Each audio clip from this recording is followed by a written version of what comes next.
Evet dostlar, herkese güzel bir günden merhabalar. Karayiplerin sıcakkanlı ülkesi Dominik Cumhuriyeti'nin doğusunda yer alan, çoğu kişinin bilmediği, keşfedenlerin ise unutamadığı bir şehirdeyim. Neresi? La Romana.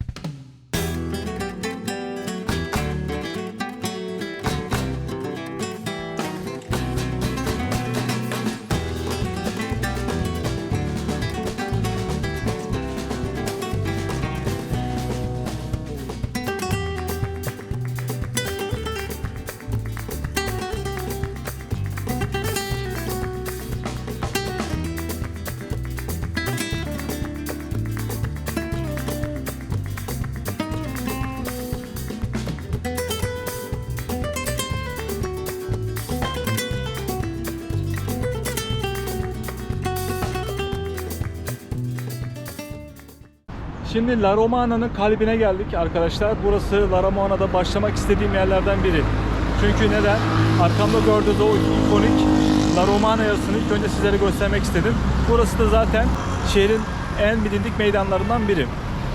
Bu meydanda beyzbol sporcularının figürlerini koymuşlar. Dominik Cumhuriyeti'nde beyzbol gerçekten bir kültür haline gelmiş ve buranın en önemli sporu beyzbol diyebilirim.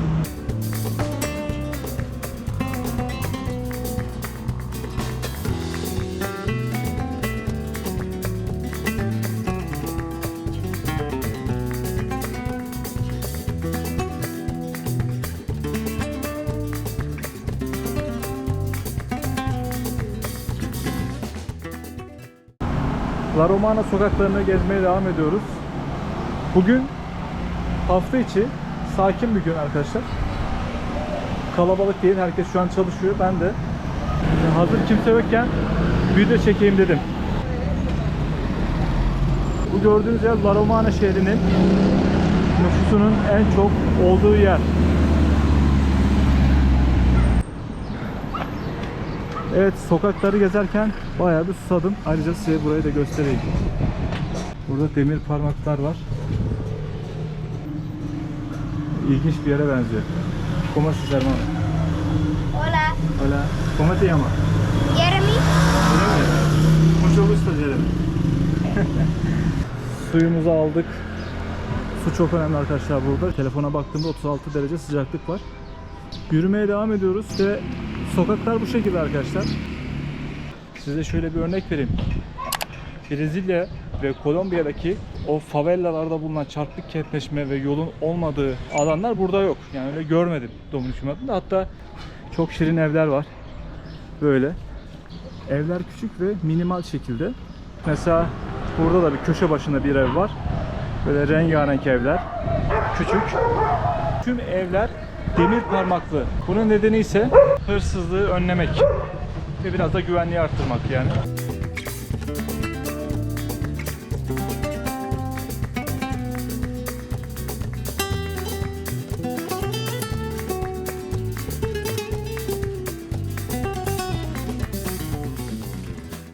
Sokakları gezmeye devam ediyoruz.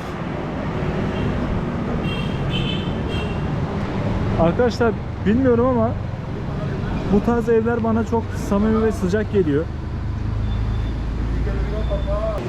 Hemen hemen Dominik Cumhuriyeti'nin tüm şehirlerinde ve eyaletlerinde bu tarz evler mevcut. Fazla bina görmedim. Genelde Santo Domingo'da böyle yüksek binalar var. Ama bu tarz yerlerde böyle küçük evler var. Dediğim gibi bütün evler demir parmaklı. Böyle burada her köşe başında motosikletler var. Bunlar motor taksi olarak kullanılıyor. İstediğiniz zaman sizleri alıp bir yerden bir yere götürüyorlar. İşte değişik evlerden birkaç tanesi. Evet, bu küçük bir colmado. Küçük bir bakkal diyebiliriz. Gerçekten bakkalın içi bu şekilde arkadaşlar. Bakkalın sahipleri işte bunlar. Keloke. Keloke buradan haber dedim. Sokaklar bu şekilde diyoruz. Ya burada satıcı var. You speak English? No. No. Solo español. Sí. Okey, mucho gusto. Burada Dominik kafeterya yazmış buraya. İçerisinde böyle alkol var, şey var. Y le está dando promoción. Allá, dame. Dame un refresco mejor que aquí. Una entrevista, estoy haciendo trabajo. Ama adam yatıyordu burada çocuk. Böyle lotekalar var. Bunlar şans oyunu. Bu ülkede şans oyunları çok revaçta. Neredeyse her köşe başında şans oyunlarıyla alakalı işletmeler var. Yani bakkal sayısı çok az ama şans oyunları işletmeleri daha fazla. Vamos a hablar ahí, ven, para llegar allí. Evet. İnsanlar sıcakkanlı yani. Hemen böyle kime kameraya doğrulttuysak en içten şekilde konuşmaya çalıştı. En azından kameraya gülüyorlar. ¿Cómo estás? Bien, ¿Cómo te llamas? Samuel. Samuel. Mucho gusto Samuel. Sokakta bir kişiye kamerayı gösterdiğimiz zaman diğer tüm çocuklar hemen yanımıza geliyor ve biz de konuşmak istiyoruz. Sonra kamerayı çevirdiğim zaman da konuşmuyorlar yani. O söylediğim motor taksiler bunlar arkadaşlar, her köşe başında bekliyorlar ve okuldan çıkan, işten çıkan kişileri evlerine götürüyorlar. Yolda giderken böyle güzel bir sokaktan geçiyorum. Sokakta palmiye ağaçları var. Çok güzel bir yer.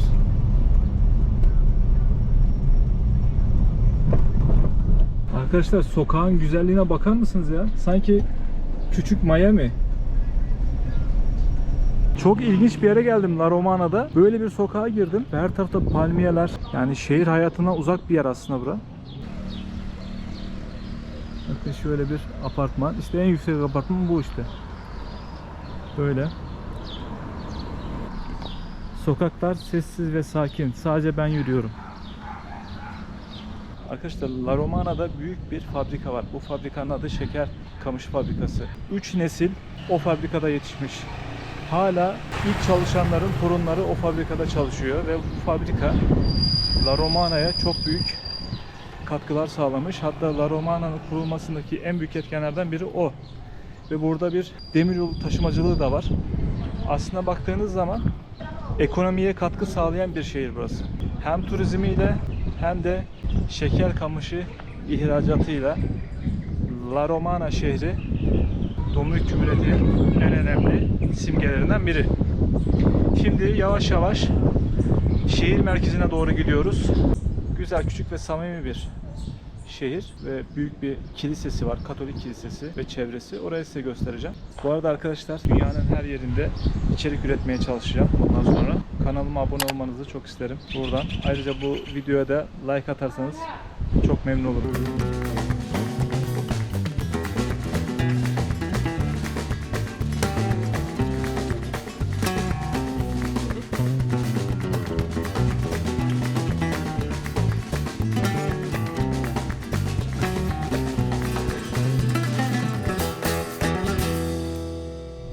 Genel olarak bu ülkede insanlar mutlu. Ben burada gezdiğim zaman kendimi iyi hissediyorum.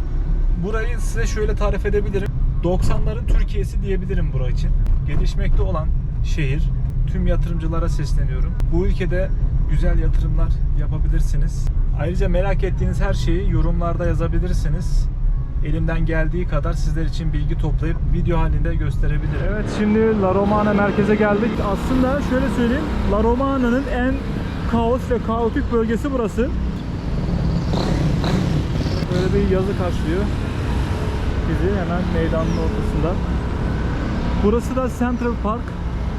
La Romana'nın en geniş, en büyük parkı. Bu şehir merkezinin tam ortasında bulunuyor. Bu arada trafik çoğaldı çünkü akşam saat 5'e geliyor. 5'e geldiği zaman buralar kilit oluyor arkadaşlar ama fazla sürmüyor. 7'ye kadar yoğunluk sadece.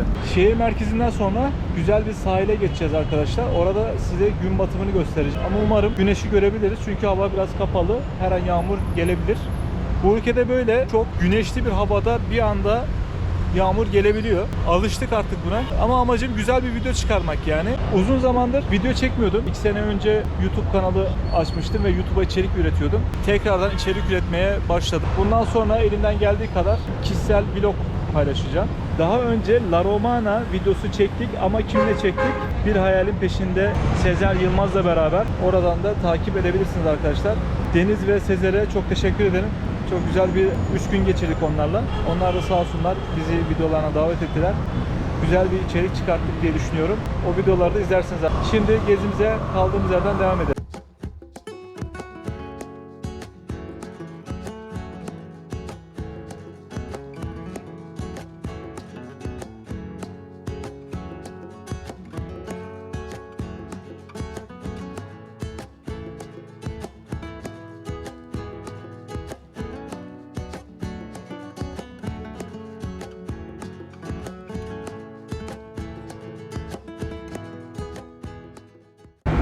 Özellikle burayı arkadaşlar Çinliler istila etmiş. Her yerde bir Çin pazarı var. Çin'den getirilen malzemeleri burada satıyorlar ve başlarında da kendileri duruyor. Gerçekten Çin burayı keşfetmiş. Burada herkes Çin mallarına rağbet gösteriyor arkadaşlar. Yağmur yağdığı zaman arkadaşlar aklınızda olsun, bu tellerin altında yürümeyin. Çünkü her yerde kablo ve teller var. Elektrik telleri. Yağmurdan dolayı çarpılabilirsiniz.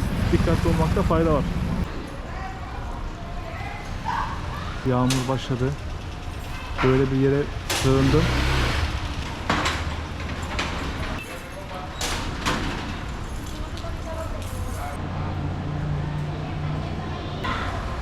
Böyle güzel hediyelik eşyaların satıldığı bir bölge burası.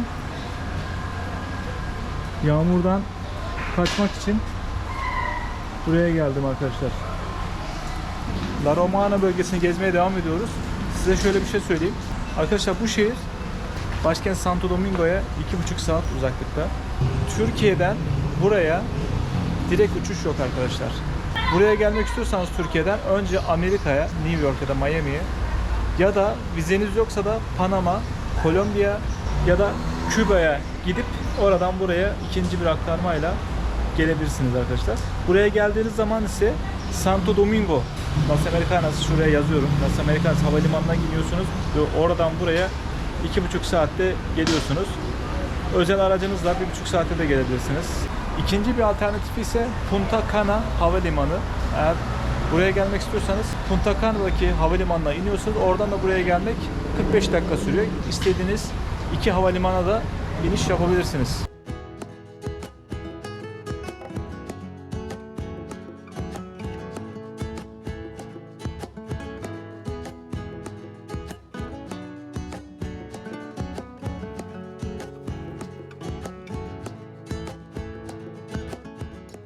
Bu arada din bilgisinden de size bahsedeyim. Dominik Cumhuriyeti Hristiyanlık dinini sonuna kadar ve hak ederek yaşıyor gerçekten.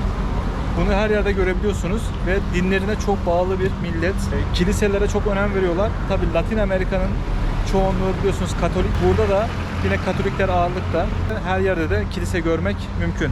Yağmurda bile video çekiyorum arkadaşlar. Bu emeği kayıtsız bırakmazsınız diye düşünüyorum. Sosyal medya hesaplarımı takip edebilirsiniz.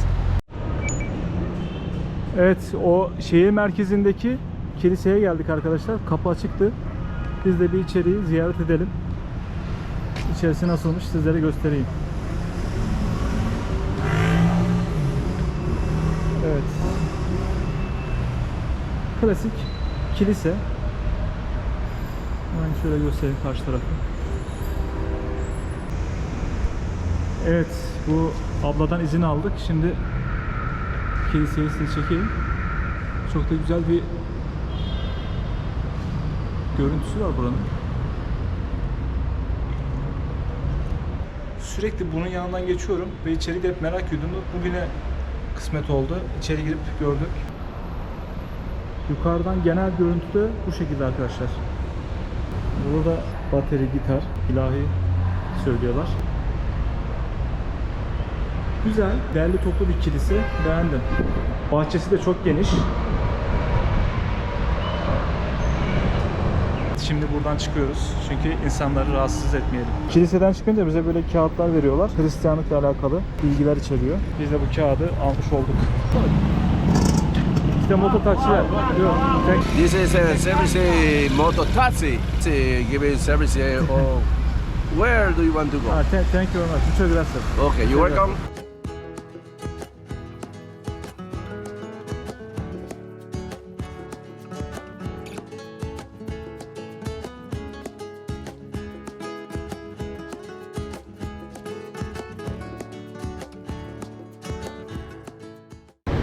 Biraz önce La Romana'nın düzgün, güzel ve elit mahallelerini gezmiştik.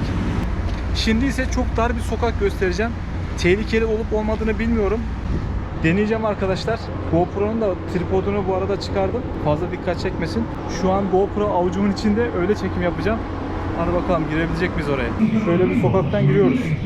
Hemen karşımıza da denize açılan bir nehir var. Böyle Brezilya favelası gibi burası. Umarım başımıza bir şey gelmez. Şu an çekim yapıyoruz ama. Evet. Bu dar sokakları gezmeye devam ediyoruz. Özellikle yağmurun yağmasını bekledim ki burada kimse olmasın. Böyle evleri görüyorsunuz. Bu da La Romana'nın diğer yüzü diyebiliriz. Tengo problema mental. Ses. A mí no me da. Vay vay. A mí no me da. Evet, sokaktaki insanlar. Mira, mira. Hello. Contigo. ¡Ey, ey! ¿Qué es lo que? ¡Guau, guau, guau! ¿Y tú para acá abajo? Que no. A ver, tú eres de aquí. Vamos a casarnos. Casa. Yo. Él anda sin anillo. Bu arkadaş benimle evlenmek istiyor. ¿Eh? ¿Cómo que es lo que están hablando? Que te pida matrimonio yo a ti. Me gustaría que el beso vos Tamam, gracias, bye. a casarnos. Mira, mira, mira, mira. Tú, ella, de eso, a mí no me Yes. grabes. Mira, tú. Ella. No, sorry. Pero si es que me dice. I'm sorry, baby. Pero ya, hermano, Oh, ya. thank you. Muchas gracias. Vaina. Gracias. I'm hungry. No, hombre. Tienes que grabar. Deja de Are you grabar. hungry? No, I'm not hungry. Deja de estar grabando. Bir şeyler diyorlar ama. Bay bay. Anasını satayım. Benimle evlen diyor ya. Allah'ın Allah. Arkadaşlar zor yırttık yani. Sokaklar gezmeye devam ediyoruz. Şöyle bir yoldan iniyoruz şimdi aşağı. Ha, Aquello escalones. muchas gracias. Ok. Arkadaşlar böyle bir yola sürüklediler beni ama başımıza bir iş geldi. Burada bakkal var galiba. Contigo todo allá. Hello, Turquía. Gracias. Hola. A Johnny, Johnny? la remolacha, Turquía. la rémola, La rémola. el pelú. Hello. Tolentina. Tolentina. Tolantina. hello. Evet. Okay. This. Goyello, goyello. Ahí así, goyello. Ahí así. Ten vergüenza. Así, dale. Okay, gracias. Evet, sokakta yürümeye devam ediyoruz. Yalnız bir şey söyleyeyim mi? Tüm insanlar böyle beklediğimden daha samimi ve güler yüzlü çıktılar ve çok saygılı davrandılar aslında bana. Yani kimse demedi niye buraya çekiyorsun, videoyu alıyorsun gibisinden. Böyle labirent gibi sokaklar var. Bu arada inşallah yolu bulup dışarı çıkabilirim. Şu an bayağı aşağı indik çünkü. Bye bye. ¿Cómo te llamas? ¿Cómo tú te llamas? Dile. Diye. Di tu nombre. Çok tatlı ya. Burası da küçük bir bakkal.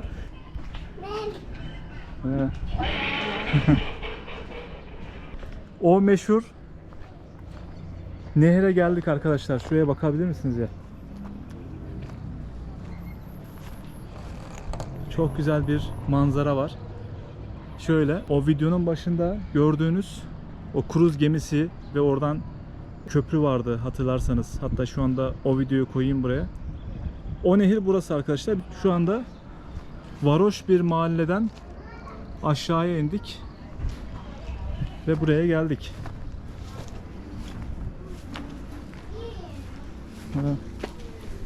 Evet. Gezimize kaldığımız yerden devam ediyoruz. Bu arada bütün kapılar ve pencereler açık. Evin içinden herkes bana bakıyor. Buradaki tek aykırı insan benim arkadaşlar. Çantamda da bu arada fotoğraf makinesi var, GoPro var, telefon var, bataryalar var. Umarım başımıza bir iş gelmez ama içeri girdikçe o samimiyeti hissedebiliyorum ve başımıza bir iş geleceğini düşünmüyorum. Gerçekten çok samimi insanlar. Sokaklar böyle sanki Rio'daki favela gibi. Bu arada köpekler falan da var. İnşallah bağlıdır. Yoksa saldırırlarsa kaçacak yer de yok.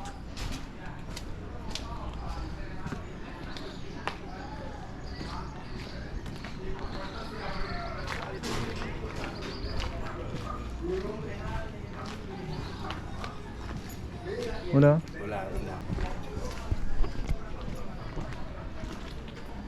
Tatlı, rengarenk, şirin evler. Arkadaşlar burası La Romana'nın merkezinde bir yer aslında.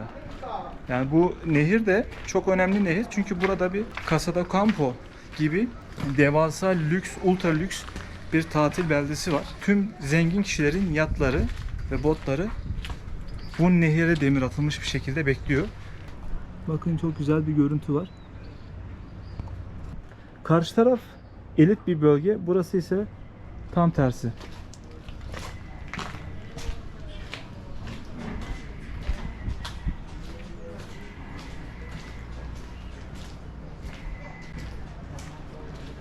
Yürümeye devam ediyoruz. Sizlere bahsettiğim köprü burası arkadaşlar. Birazdan oraya da gideceğiz. Oradan buraya bakacağız. Ve burada genelde tekneler, yatlar buraya demirleniyor. Ama burada tam çöpün yanına geldik. Şuraya bakar mısınız? Çok eski ve antika tekne. Burada da aynı şekilde.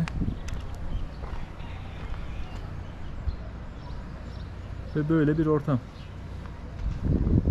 Umarım hastalık kapmayız çünkü burada çok aşırı derecede sinek var. Böyle bir mağaraya çıktık. Böyle bir yeşilliklerin arasındayız. Yine bir bakkal.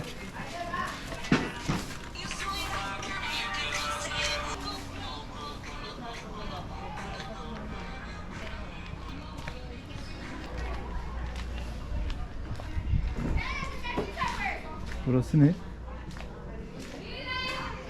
Burası da bir küçük bir kilise. Şimdi yukarı çıkıyoruz. Farklı bir yerden çıkıyoruz arkadaşlar. Yukarıdan böyle görünüyor.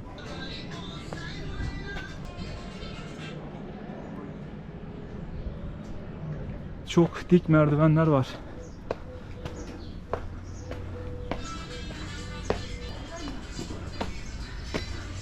Çok ilginç bir yer ya. Siz La Romana'ya gelince buraya gelmeyin arkadaşlar. Burayı ben sizin için çektim. Yani gerek yok. Bir şey olmaz ama gerek de yok yani. Bir daha gelir miyim buraya? Gelmem. Şimdi dışarıya çıktık.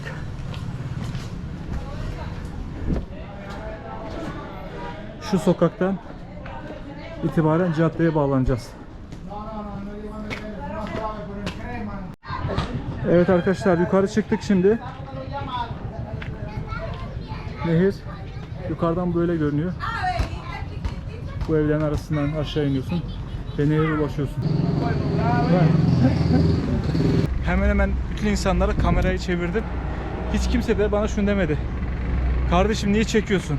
Ama tabii bu gündüz vakti olduğu için böyle. Yani akşam vaktinde buraya gelinmez.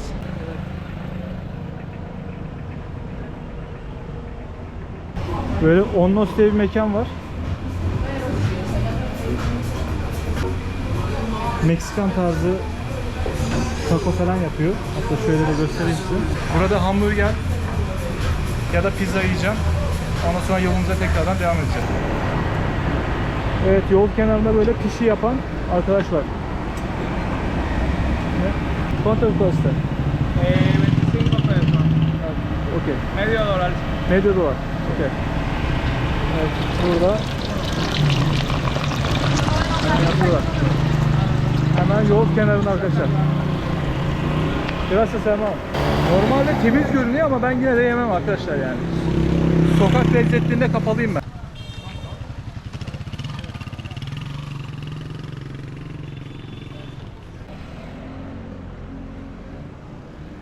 Burada motor kullanma oranı çok yüksek arkadaşlar. Neredeyse herkes burada motor kullanıyor. Arabası olan dahi burada motor kullanıyor. Burada dikkatimi çeken bir şey var. Özel halk otobüsü ya da bilmem metroda hiçbir şey yok arkadaşlar. Varsa da ben bilmiyorum. Biraz önce size gösterdiğim o kötü minibüslerde seyahat ediyorlar. Ama şehirler arası otobüsleri güzel. Ama böyle toplu taşıma yok. Burada abimiz böyle poşetlere meyveleri koyuyor. Kesilmiş karpuzlar var. Ananaslar var. Burası ananas cenneti bildiğin. Bugüne kadar yediğiniz bütün ananasları unutun. En kaliteli, tadı en güzel olan ananaslar bu ülkede. Gracias.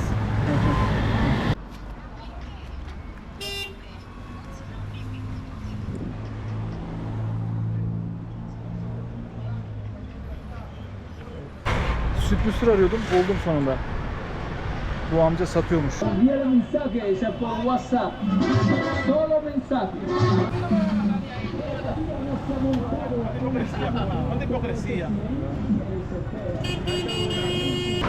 Arabanın arkasında ananaslar. Buraya özgü patates, muz. Bunları kızartıp yiyorlar arkadaşlar. Tadı da güzel bu arada. Devam ediyoruz. ¿Cómo estás? Bien, bien. Bien, chorizo ella. Ella, la propietaria de ella. Cómprale. Hola. Hola, tu tía. Turco. Turco. Yo trabajando allá una vez. Chofer. Şoför. Allá en Limón. Limon. Ha. Okay. Mucho gusto. Cristian. Okay.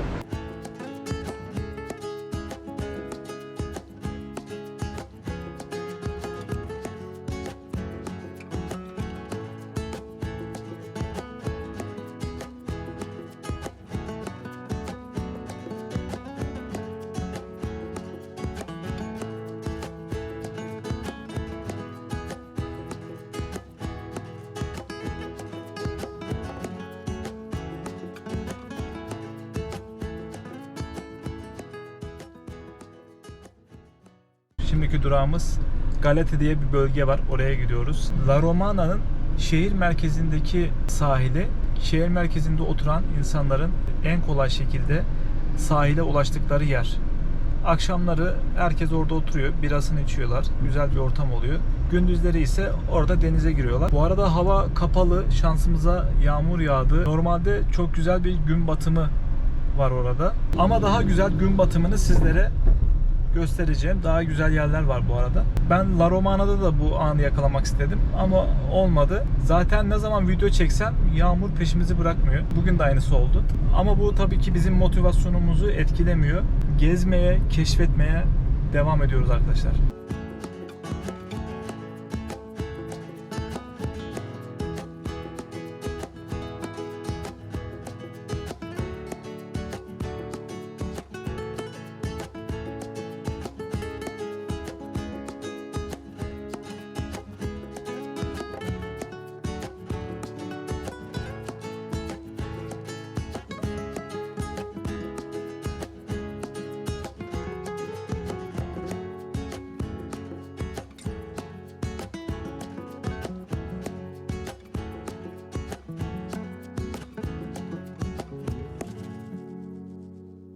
Evet, şimdi o sahil kısmına geldik.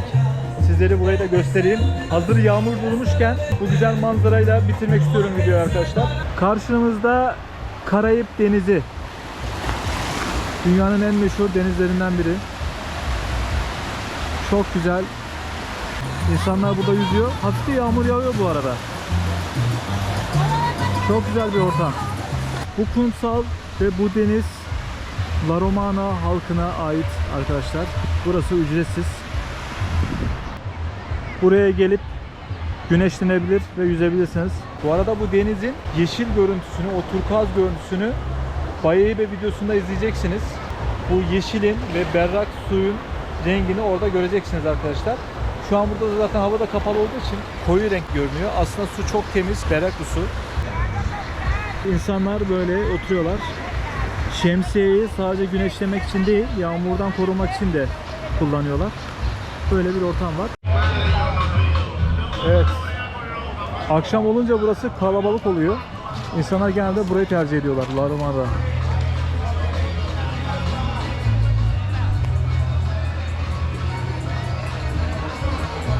Evet, böyle güzel restoranlar var böyle denize karşı. İnsanlar işten sonra gelip burada yemek yiyorlar ve içeceklerini içiyorlar. Burada çok güzel bir bakkal var. Gerçekten çok güzel. Evet. İlk defa utanan birilerini gördüm. Burada da ağaçların altında güzel restoranlar var. Manzarasına bakar mısınız ya? Çok güzel bir görüntü var burada. Buradan bir fotoğraf karesi alacağım. Evet, şansımıza yağmur burada da peşimizi bırakmıyor. Hızlanmaya başladı. hemen korunmak için bir yer bulmalıyız. Burada kokonatlar da satılıyor. Böyle karşımızda deniz. Evet, yağmur 5 dakika yağıyor, 5 dakika duruyor böyle. Ben de hemen o durduğu andan itibaren çekim yapmaya devam ediyorum. Burası genelde akşamları çok güzel oluyor. Ama GoPro gece çekimlerinde kötü olduğu için gündüz çekmeyi tercih ettim. Böyle güzel butik restoranlar var arkadaşlar. Genelde balık üzerine bu restoranlar. Böyle salaş yerleri çok seviyorum. Çok da güzel manzarası var buranın. Evet, ekrana yağmur geliyor. O yüzden silmek zorunda kaldım.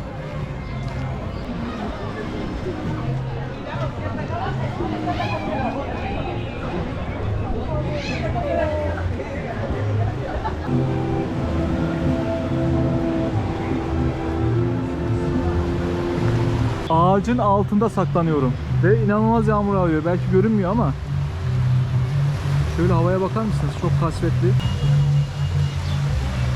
Ama her şeye rağmen insanlar yüzmeye devam ediyor.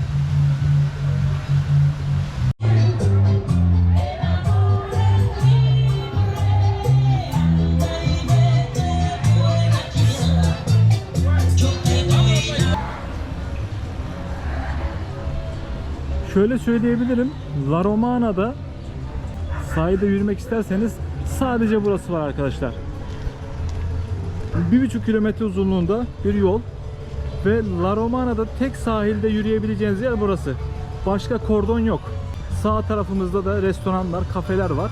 Burada da oturma alanları var. Genelde herkes birasını alıp burada oturuyor ve çalan müziği bedavadan dinliyor. Mekandan çalan müziği. Evet. Denizi de göstereyim size. Biraz önce ben şuradaydım. Şu ağacın altında saklanıyordum. Şöyle de güzel bir restoran ve kafe bar var. Şu an boş. Akşam. Burası çok kalabalık oluyor. Ve çok yüksek sesli müzikler var. İnsanlar saatlerce bu müziği dinliyor. Nasıl keyif alıyorlar bilmiyorum. Aslında sabahları burası çok güzel oluyor. Sahilde koşmak ayrı bir insana enerji veriyor. Burası da La Romana'da sahil şeridi olarak sadece burası var. Şöyle göstereyim. Bakın bazen suyun rengi yeşil oluyor. Evet, Karayip Denizi burası arkadaşlar. Bu arada La Romana özel bir yer. Burada bir Casa de Campo diye bir yer var. La Romana'yı La Romana yapan bir yer. Bu Casa de Campo sonradan yapılmış lüks, ultra lüks bir tatil kasabası mı diyeyim, yerleşim yeri mi diyeyim. Orayı video çekince sizlerle beraber keşfedeceğiz. Porto Rikolu dünyaca ünlü şarkıcı Luis Fonsi, La Romana adı altında bir şarkı besteledi. Hatta bu şarkıyı da sağ tarafıma koyuyorum. Oradan bakarsınız. Ayrıca Casa de Campo'nun içinde Godfather 2 serisinin bazı çekimleri yapılmış. Zaten orayı detaylı bir şekilde inceleyeceğiz. La Romana bu şekildeydi arkadaşlar. Buraya gelen turistler La Romana'yı sadece turistik yerlerini tanıyorlar. Ama ben sizlere La Romana'nın iç yüzünü göstermeye çalıştım. Genel itibariyle La Romana bu şekilde, yani pek fazla bir şey yok. Hatta Dominik Cumhuriyeti'nde bütün yerleşim yerleri birbirine benziyor yani. Sadece farklı olarak Santo Domingo var. Buradan 2,5 saat uzaklıkta bir yerde Santo Domingo. Buranın başkenti. Bildiğimiz şehir hayatı var. İstanbul'un küçük hali. Hatta şöyle söyleyeyim. İstanbul Dominik Cumhuriyeti'nden daha fazla nüfusa sahip. Diğer şehirlere göre La Romana biraz daha güvenli bir şehir arkadaşlar. İnternetten araştırdığıma göre Amerika Dışişleri Bakanlığı'nın güvenlik departmanı burayı 2. dereceden tehlikeli bir ülke olarak görmüş. Güvenlik literatürlerinde 3 derece oluyor. Dominik 2. derece güvenlik kategorisinde, 1. derece en kötü oluyor. La Romana'da arkadaşlar 2022-2024 arasında çok büyük hırsızlıklar olmuş. Yani internetten aldığımız bilgiye göre. Bu hırsızlıklar da genelde eve giren hırsızlar. Turistler açısından Gayet güvenli bir ortam yani. Ben burayı tecrübe ettim. Aman aman tehlikeli bir ülke değil. Tabii ki her ülkenin tehlikeli yanları var. Özellikle gece. Ama genel olarak burası güvenli diyebilirim. Ailenizle gezebilirsiniz ama gece burayı gezmeyi kesinlikle tavsiye etmiyorum. Güvenli de olsa tavsiye etmiyorum yani. Dominik Cumhuriyeti'nde çekebildiğim kadar sizlere bilgilendirici video içerikleri üreteceğim arkadaşlar. Çünkü YouTube'da, Google'da araştırdığımız kadarıyla Türkçe içerik yok burada. Birkaç tane arkadaşımız burada La Romana'da, Santo Domingo'da vloglar çekti. Ama yetersiz. Gelişen bir dünyada yaşıyoruz, değişen bir dünyada yaşıyoruz. Artık hayatımız dijitalleşti. Ben de artık bundan sonra vloglara ve YouTube'da olmaya karar verdim. Aslında sevdiğim bir iş yapıyorum. Video çekmek, fotoğraf çekmek beni gerçekten iyi hissettiriyor. O yüzden bu platformun içindeyim. Videomuzun sonuna geldik. Sizlerden ricam YouTube sayfam yeni olduğu için kanalıma abone olup videoyu beğenmenizi rica ediyorum. Küçük bir kanal olduğu için beğeni ve abone olmalara ihtiyacım var. Kanala destek olursanız sevinirim. Buradan da içerikleri takip edebilirsiniz arkadaşlar. Şimdilik sizlerden ayrılıyorum. Yakın zamanda yeni videolarla karşınıza geleceğim. Karayiplerin en güzel şehirlerinden biri olan La Romana'dan herkese iyi akşamlar diliyorum. Kendinize iyi bakın. Görüşmek üzere.